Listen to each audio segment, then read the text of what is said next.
Welcome back to the channel, everyone. Today, we're diving deep into a car that's not just affordable, but also iconic in its own right, the Tata Nano. Now I know what you're thinking, the Nano. That tiny city car. But stick with me, because this little machine has a story, and it's more interesting than you might expect. Let's start with the first thing anyone notices, the exterior. The Tata Nano was never designed to turn heads with aggressive styling or flashy lines. It was designed with one mission in mind, to be the most affordable car on the market. And in that sense, its design makes total sense. It's small, upright, and clean. The short overhangs and tall stance give it a quirky personality, almost like a smiling little buddy ready to zip through city streets. The front end has simple headlamps, a slim grille, and a cute, approachable face that says, "I'm practical, not pretentious." The higher trims came with body-colored bumpers and fog lamps, which gave it a slightly more refined look. The wheels are small 12-inch rims, but they're perfect for maneuverability in tight urban spots. Overall, it's not trying to be a luxury car or even a sporty one, it's honest and charming in its own way. Now stepping inside, the Tata Nano's interior is a masterclass in cost-effective design. It's simple, but surprisingly spacious.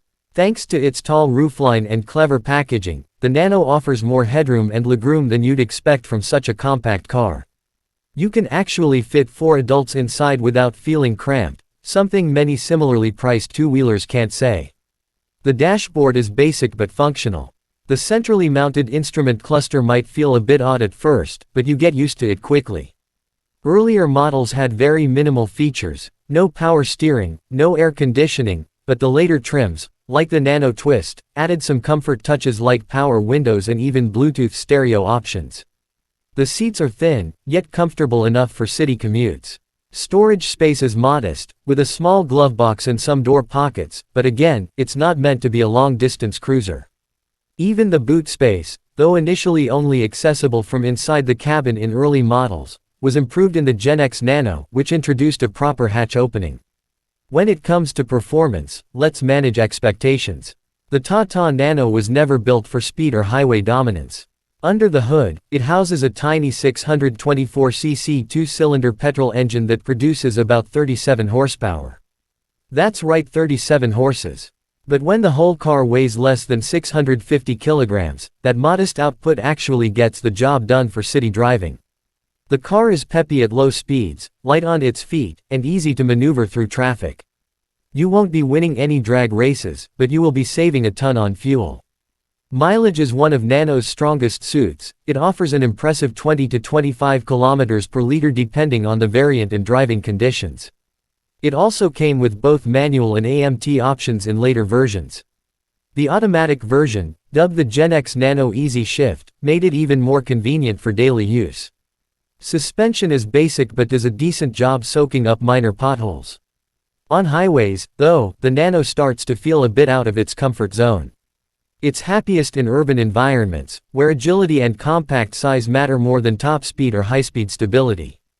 The steering, especially in earlier non-power assisted models, can feel heavy at low speeds, but Tata fixed that in the Nano Twist by adding electric power steering.